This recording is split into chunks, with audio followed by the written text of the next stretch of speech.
प्रधानमंत्री मुद्रा योजना ये सेंट्रल गवर्नमेंट की एक स्कीम है जो 2015 में शुरू की गई थी। इस योजना के तहत आप एक नया बिजनेस शुरू करने के लिए या अपने बिजनेस को एक्सटेंड करने के लिए, बढ़ाने के लिए 10 लाख रुपए तक का लोन आसान शर्तों पर ले सकते हैं। इस योजना के तहत 3 तरह के लोन प्रोवाइड किए जाते हैं। शिशु लोन जिसमें 50,000 रुपए तक का लोन दिया जाता है, किशोर लोन जिसमें 50,000 रुपए से लेकर 5 लाख रुपए तक का लोन दिया जाता है, और तरुण लोन जिसमें 5 लाख रुपए से लेकर 10 लाख रुपए तक का लोन दिया जाता है। मुद्रा योजना के तहत लोन लेना अब पहले से थोड़ा इजी हो गया है, क्योंकि अब आपको ना तो बैंकों के चक्कर काटने की जरूरत है और ना ही आपको ढेर सारे डॉक्यूमेंट्स देने की जरूरत है। आपको बस ऑनलाइन अप्लाई करना है और 59 मिनट्स के अंदर अंदर आपको पता चल जाएगा कि कितने अमाउंट का लोन आपका पास हो गया है। प्रधानमंत्री मुद्रा योजना के तहत ऑनलाइन लोन कैसे अप्लाई किया जाता है, इसका पूरा प्रोसेस इस वीडियो में मैं आपको लाइव दिखाने वाला हूं। आपको कितने अमाउंट का लोन मिलेगा यह आपकी प्रोफाइल पर डिपेंड करता है, मतलब कि आपका बिजनेस किस नेचर का है, आपका टर्नओवर कितना है, आपका प्रॉफिट एंड लॉस कितना है। जैसे कि इस वीडियो में मैंने एक ऐसे पर्सन का लोन अप्लाई किया है जिसकी 1 साल की टोटल सेल्स 2 लाख रुपए के आसपास है, फिर भी उसका 50,000 रुपए से ज्यादा का लोन पास हुआ है। सो ऑनलाइन कैसे अप्लाई करना है, चलिए मैं आपको दिखा देता हूं।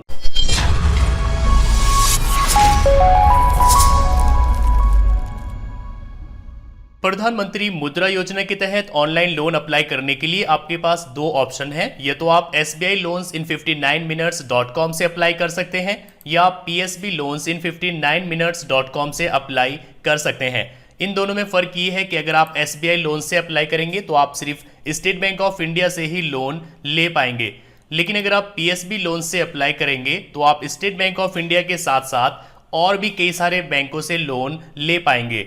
मतलब कि PSB loans in 59minutes.com पर आपके पास ज़्यादा ऑप्शंस है तो अप्रूवल के चांसेस भी ज़्यादा हैं। इसलिए हम PSB loans in 59minutes.com से अप्लाई करेंगे, जिसके लिए यहाँ रजिस्टर पर क्लिक करेंगे। यहाँ पर अपना पूरा नाम डालेंगे, एक ईमेल आईडी डालेंगे, यहाँ पर एक मोबाइल नंबर डालेंगे, गेट OTP पर क्लिक करेंगे, एक OTP सेंड किया जाएगा, वो OTP यहाँ डालेंगे। इसके बाद टर्म्स को एक्सेप्ट करेंगे और प्रोसीड पर क्लिक करेंगे। इसके बाद आपको एक पासवर्ड चूज कर लेना है। पासवर्ड आपका स्ट्रांग होना चाहिए, जैसे कि यहाँ पर एग्जांपल दिया गया है ABCD@123। इसके बाद प्रोसीड करेंगे। आपके सामने 2 ऑप्शन आ जाएंगे, बिजनेस लोन और home loan, personal loan, auto loan. तो आप यहाँ बिजनेस लोन पर क्लिक करेंगे। इसमें आपको एक ऑप्शन मिल जाएगा मुद्रा लोन, जिसमें आप 10 लाख रुपए तक का लोन ले सकते हैं। आप इस पर क्लिक करेंगे। इसके बाद प्रोसीड पर क्लिक करेंगे। अब आपके सामने एप्लीकेशन आ जाएगी। आपको यहाँ पर डेटा फिल करना होगा। पहले आप यहाँ पर चूज कर लेंगे कि आपके पास GST नंबर है। अगर आपके पास है तो आप यस करेंगे, वरना आप नो करेंगे। कि आपके पास पिछले 6 महीनों का बैंक स्टेटमेंट है, इसको आप यस करेंगे। क्या आप ITR फाइल करते हैं? अगर नहीं फाइल करते तो आप नो चूज करेंगे, और अगर फाइल करते हैं तो यस करेंगे। लोन रिपे करने में आप रेगुलर है और पास्ट में कोई भी लोन डिफॉल्ट नहीं किया है, इसको आप यस करेंगे। यहाँ पर आप अपनी कंसेंट देंगे कि मैं एक रजिस्टर्ड MSME हूँ और जितने भी पॉइंट सिलेक्ट किए हैं उन सबके साथ एग्री हूँ। इसके बाद प्रोसीड पर क्लिक करेंगे। आपके सामने टर्म्स और कंडीशंस आ जाएंगी। आप यहाँ पर अपनी कंसेंट देंगे और एग्री पर क्लिक करेंगे। अब क्योंकि हमने चूज किया है कि GST नंबर हमारे पास नहीं है, तो यहाँ पर आपको रीजन देना होगा कि GST नंबर क्यों नहीं है।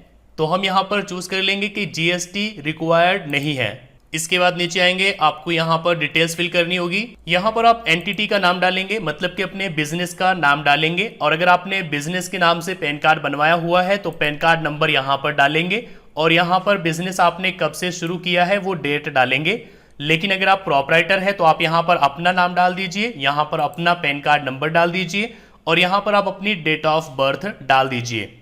इसके बाद नीचे आएंगे, यहाँ पर आप चूज कर लीजिए अपनी स्टेट, यहाँ पर चूज कर लीजिए अपनी सिटी। आपके कितने कस्टमर्स हैं वो आप यहाँ पर डाल दीजिए। एक कस्टमर को हाईएस्ट सेल्स कितनी की है वो आप यहाँ पर डाल देंगे, जैसे कि एग्जांपल दिया गया है 50,000 रुपए। इसके बाद नीचे आएंगे। अब यहाँ पर आपको मंथ ऑन मंथ सेल्स डालनी होगी कि किस महीने में आपकी कितनी सेल्स हुई है। तो यहाँ पर आप जुलाई से डालेंगे, जुलाई 2019, अगस्त, सितंबर, अक्टूबर, नवंबर, दिसंबर, जनवरी, फरवरी, मार्च, अप्रैल, मई, जून।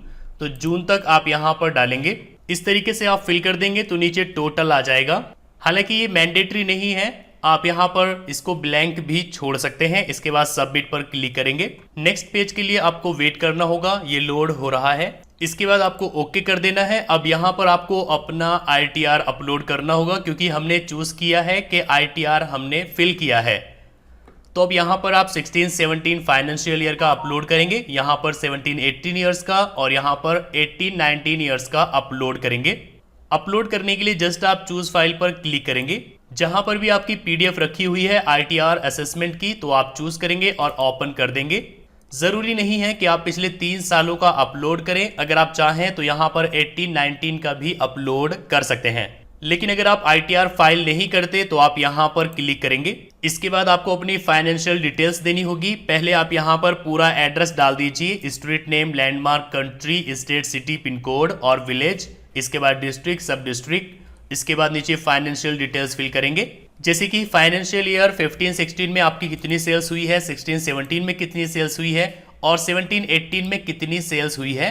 यहाँ पर सभी का देना जरूरी नहीं है, लेकिन 17-18 और 18-19 का आपको देना पड़ेगा। इसी तरीके से नेट प्रॉफिट एंड लॉस है, तो 17-18 का आप यहाँ पर टाइप करेंगे और 18-19 का यहाँ पर टाइप करेंगे। इन्वेंट्री आप यहाँ टाइप करेंगे 17-18 और 18-19। इसी तरीके से डेटर्स और क्रेडिटर्स और नेटवर्थ, टोटल एसेट्स आपको यहाँ पर टाइप कर देनी है। इसके बाद सबमिट पर क्लिक करेंगे।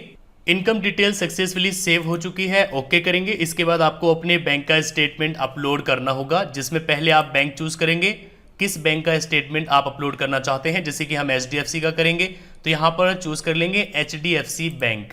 किस मंथ से है आपका स्टेटमेंट, जनवरी, और ईयर यहाँ पर 2020। इसके बाद अपलोड पर क्लिक करेंगे। जहां पर भी बैंक स्टेटमेंट रखा हुआ है सिलेक्ट करके ओपन कर देंगे। अगर आपके बैंक स्टेटमेंट में पासवर्ड लगा हुआ है तो पासवर्ड आप यहां डालेंगे, हमारे स्टेटमेंट में नहीं लगा हुआ है।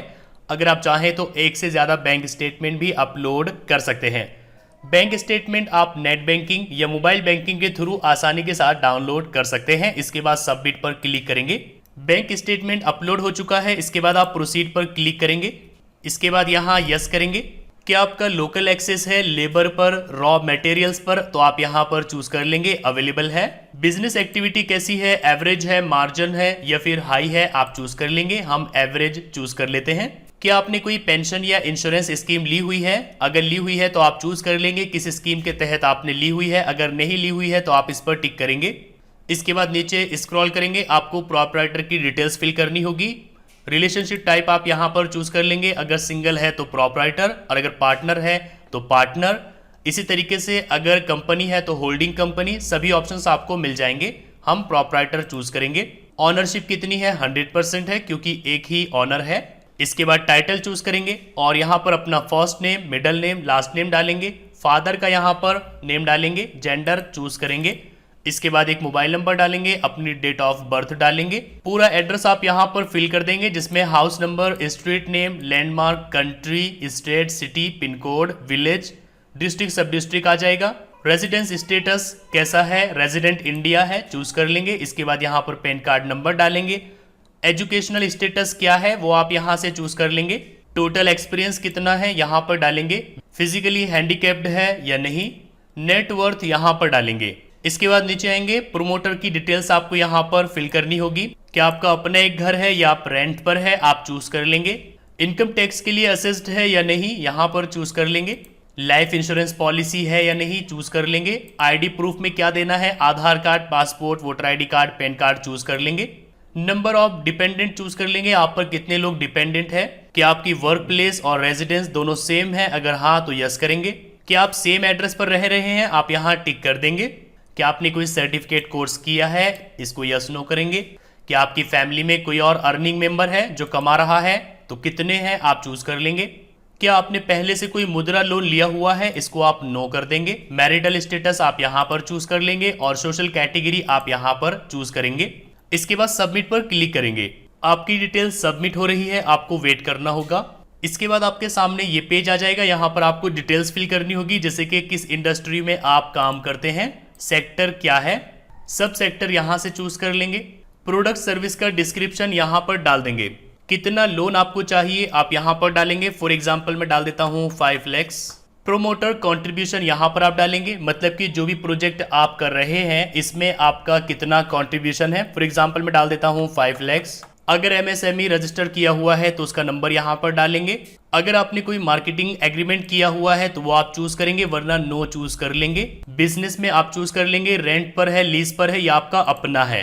यहाँ पर आप चूज करेंगे पर्पस ऑफ लोन, ये लोन आप क्यों ले रहे हैं, वर्किंग कैपिटल या फिर असेट्स एक्विजिशन। चलिए हम दूसरा ऑप्शन चूज करेंगे।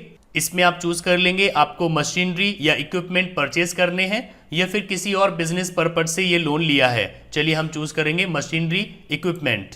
बिजनेस एक्टिविटीज यहाँ पर डालेंगे क्या आप करते हैं, और यहाँ पर आप डालेंगे क्या आप करना चाहते हैं। यहाँ पर आप टाइम पीरियड चूज कर लेंगे, कितने टाइम के लिए आपको ये लोन चाहिए। अब क्योंकि यहाँ पर हमने चूज किया है परचेज ऑफ मशीनरी इक्विपमेंट, तो यहाँ पर आपको टाइप ऑफ मशीन या टाइप ऑफ इक्विपमेंट डालना होगा। पर्पस यहाँ पर डालना होगा, सप्लायर का नेम और मशीन की कॉस्ट। प्लस आइकन पर क्लिक करके आप और भी ऐड कर सकते हैं। इसके बाद आपको नीचे प्रोजेक्टेड टर्नओवर फॉर 2020-21 अमाउंट आपको यहाँ पर डाल देना है, जो भी आपका प्रोजेक्टेड टर्नओवर है। Projected profit for 2020-21, projected profit क्या है वो आप यहाँ पर डाल देंगे, जैसे कि मैं डाल देता हूँ 3 लाख। कमर्शियल ऑपरेशन डेट आप यहाँ से चूज कर लेंगे कैलेंडर से। पहले से आपने जितने भी लोन्स लिए हुए हैं आपके सामने लिस्ट आ जाएगी, आपको जस्ट यहाँ पर लेंडर चूज करना होगा। जैसे कि मैं चूज कर लेता हूँ HDFC बैंक, जहां से भी आपने ये लोन लिया है वो आपको चूज करना होगा।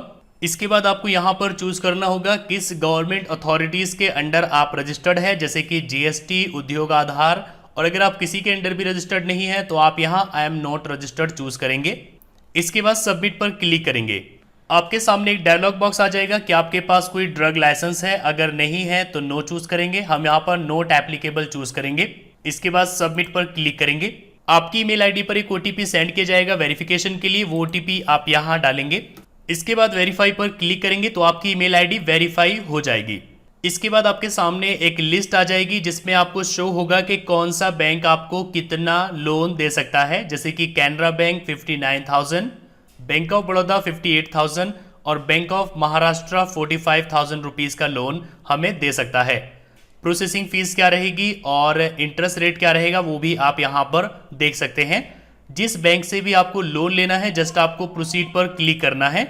आपको यहाँ पर स्टेट और सिटी चूज कर लेनी है अपनी ब्रांच चूज करने के लिए जहां से आपको लोन लेना है। आपकी ब्रांच का नेम आ जाएगा, आप सिलेक्ट पर क्लिक करके उसको सिलेक्ट कर लेंगे।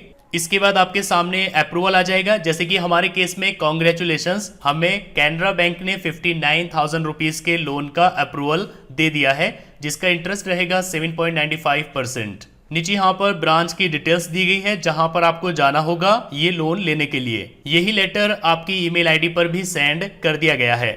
इसके बाद प्रोसीड पर क्लिक करेंगे। आपके सामने आपका प्रोफाइल आ जाएगा, किसी भी टाइम आप यहाँ लॉग इन करके देख सकते हैं। तो इसमें यहाँ पर हम चूज कर लेंगे कैनरा बैंक। कैनरा बैंक पर जैसे ही आपका प्रपोजल अप्रूव्ड हो जाएगा तो यहाँ पर ये ग्रीन हो जाएगा। इसके बाद आप डायरेक्ट बैंक से लोन ले सकते हैं। आपकी एप्लीकेशन को आपके ब्रांच में सेंड कर दिया जाएगा। एक बार लोन अप्रूव हो जाने के बाद आपको अपने डॉक्यूमेंट्स के साथ अपनी ब्रांच में जाना होगा और आपका जो भी अमाउंट पास हुआ है वो आपके बैंक अकाउंट में ट्रांसफर कर दिया जाएगा। आपको कितनी EMI देनी होगी ये भी आपको आपकी ब्रांच से ही पता चल जाएगा। सो आई होप कि वीडियो आपको काफी पसंद आया होगा। अगर आपको वीडियो पसंद आया है तो लाइक करिए, अपने फ्रेंड्स के साथ शेयर करिए, और अगर आपके मन में कोई कंफ्यूजन है तो आप नीचे कमेंट करके पूछ सकते हैं।